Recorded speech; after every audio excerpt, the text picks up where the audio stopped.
जनता दरबार का मतलब ही है कि सिस्टम फेल है। करप्ट सिस्टम से ऑनेस्ट डिलीवरी कहां से उम्मीद करते हैं? मुख्यमंत्री के जनता दरबार में महिला का सिकड़ी छीना जाता है।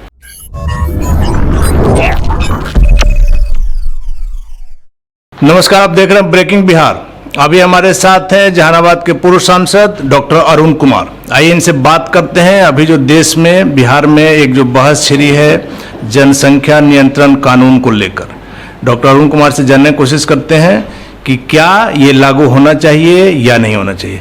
सर, ब्रेकिंग बिहार में आपका स्वागत है। धन्यवाद।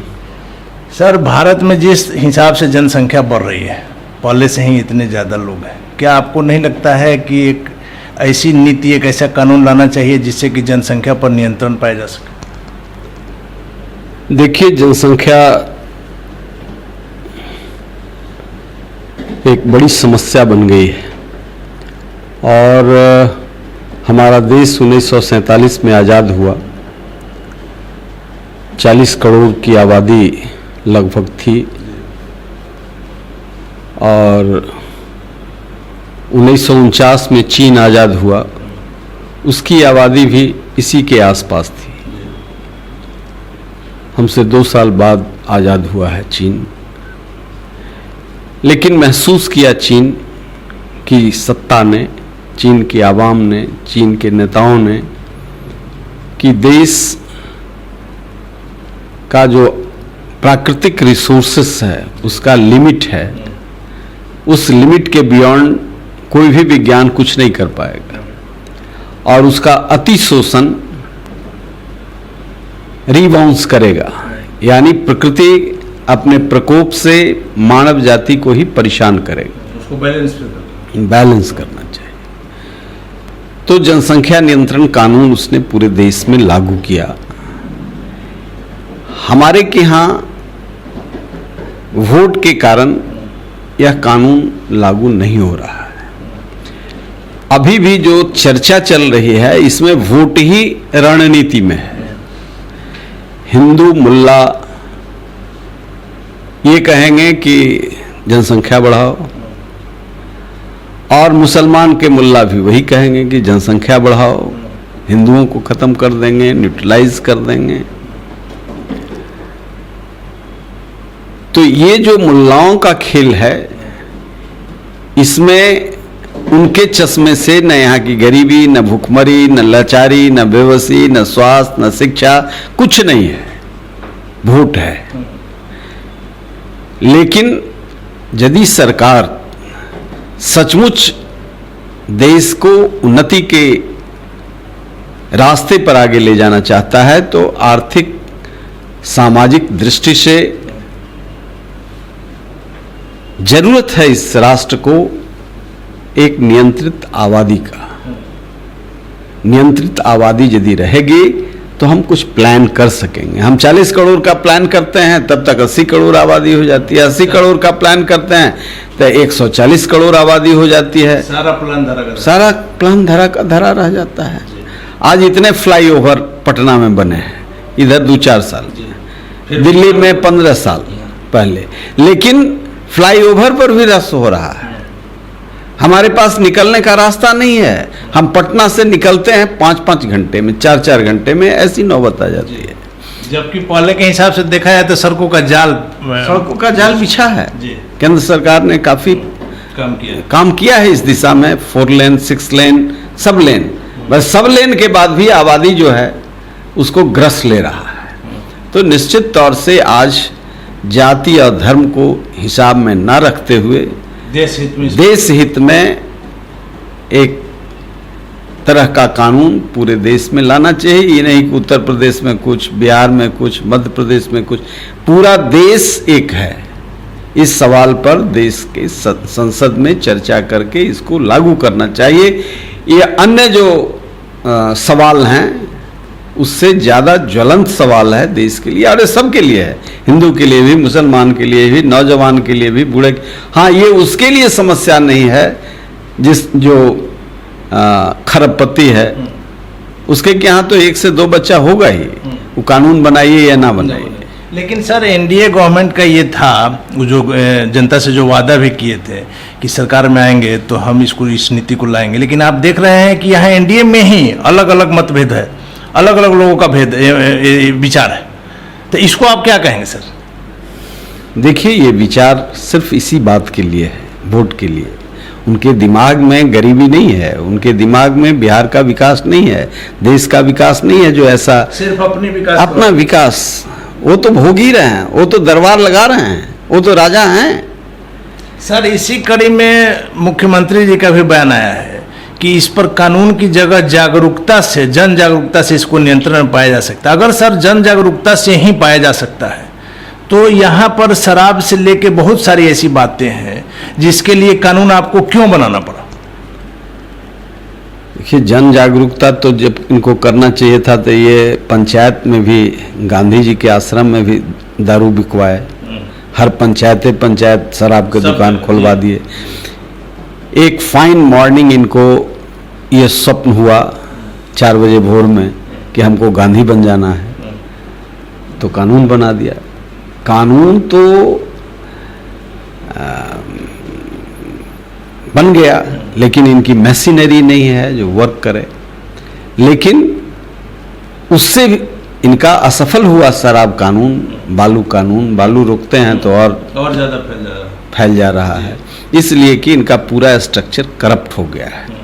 उसी तरीके से जनसंख्या कानून यदि आएगा तो उसमें लागू करने में दिक्कत नहीं है। हम बेनिफिट जो सरकार से देते हैं उन्हीं लोगों को देंगे जो इस कानून के दायरे में आएंगे। हम फोर्स करने के लिए नहीं कहते हैं। जिस तरह का सम्राट चौधरी का जो बयान भी आया पंचायती राज मंत्री, बिल्कुल बिल्कुल वो बिल्कुल लॉजिकल है, लॉजिकल है। सम्राट चौधरी का जो बयान है माननीय मंत्री का, वो बिल्कुल लॉजिकल है। और अब नौजवान मंत्री को आ रहा है, बूढ़ा मुख्यमंत्री को आइए नहीं रहा समझ में, तो हम क्या करें? इसमें दिलचस्प बात ये आ रही है कि एनडीए में तो अलग सुर है ही, जदयू में भी मुख्यमंत्री जी की बातों से उपेंद्र कुशवाहा ही अलग बयान दे रहे हैं। उपेंद्र कुशवाहा केंद्र में शिक्षा मंत्री रहे हैं, हम लोग के साथ भी काम किए हैं, हम भी उनके साथ काम किए हैं। थोड़ा उनका लेवल बेहतर है नीतीश कुमार जी से, इसलिए और एक प्रचलन बिहार में इन लोगों ने बना लिया। नीतीश कुमार ने अपने कैंपेन से, अपने स्किल से कि कुछ जलेगा तो लॉ निकलेगा, तो कुशवाहा जल रहा है, लॉ निकल रहा है। तो ये कुछ ना जले, इसके लिए हमने बहुत कुशवाहा लीडर को पीछे से जोर लगाया, सब जाकर के जलने के लिए वहीं मुड़, कैसे फतिंगा दिया में जाकर सट जाता है, वैसे ही इन लोगों को जलना है, नियति जलना है। तो प्रवचन करें उपेंद्र जी, हमको कोई दिक्कत नहीं है, दया आती है, क्योंकि हम लोगों ने बड़ी एनर्जी उनको नेता बनाने में लगाया। अब ये ठीक है, हम लोगों की भी नियति ऐसे है कि नेता बनाते हैं, खाली नेता बनते नहीं है। हम लोगों के यहाँ बड़ी नेता हैं, तो नेता को मानता नहीं है, लेकिन उनकी भी नियति है कि कुछ जलेगा तब लॉ निकलेगा। वो बेचारे कह रहे हैं, उनकी बात मानेंगे तब ना, उनको तो जलना है। चलिए, एक आखिरी सवाल ये है सर कि आपने देखा है कि मुख्यमंत्री जी ने फिर से जनता दरबार शुरू किया है, आपकी नज़र में क्या जनता दरबार से कोई फायदा हो रहा है जनता को? मैं शुरू से, ये 10 साल पहले भी जनता दरबार किए हैं, अभी शुरू कोरोना वगैरह से रुका हुआ था। जनता दरबार ये कुंठा जो कभी राजा बनने का रहा होगा, ये कहीं से ये कुंठा का प्रतीक है, जो लोग भी जनता दरबार लगाते हैं। जनता दरबार का मतलब ही है कि सिस्टम फेल है। जो काम वीडियो को करना है, ये मुख्यमंत्री कैसे करेंगे? और फिर कोई कागज देता है तो उसी वीडियो को जांच के लिए मिल जाता है जिसके खिलाफ वो उसने कागज यहाँ पहुँचाया। आज जो बच जाएगा उसको इनका सिपाही लोग आग तापता है। आप सब सर पहले भी हम लोगों ने चलाया है, जब स्टार्टिंग किए थे उस समय जो भी आता था, लोग शिकायत को लेकर जो भी आते थे, उस पर कोई सुनवाई हो रही है नहीं, और इसका कोई आंकड़ा नहीं है, ना ही होता था। भाई कैसे एक पैरेलल सिस्टम आप डेवलप करेंगे? आपको ये देखिए कि जो आदमी तनख्वाह ले रहा है, जिसको आपने लोअर यूनिट में, जिला में, सब अनुमंडल में ब्लॉक में जिस इसी के लिए यूनिट को, रखा गया। इसीलिए डिलीवरी सिस्टम है, इसको सिस्टम कहते हैं। If your system has broken then you are making eye wash, आप लोगों का ये कर रहे हैं, बेवकूफ बना रहे हैं। ये सेंट्रलाइज प्रॉब्लम दूर हो सकता है क्या? इन्होंने कानून बनाया, म्यूटेशन में कोई पैसा नहीं लगेगा, इतना देर में रहता है। एक वो शब्द छोड़ देता है और पैसा ज्यादा देना पड़ता है। सर इस बात करप्ट सिस्टम से ऑनेस्ट डिलीवरी कहां से उम्मीद करते हैं? आपका सिस्टम बहुत करप्ट है, आपके नाक के सामने करप्शन हो रहा है।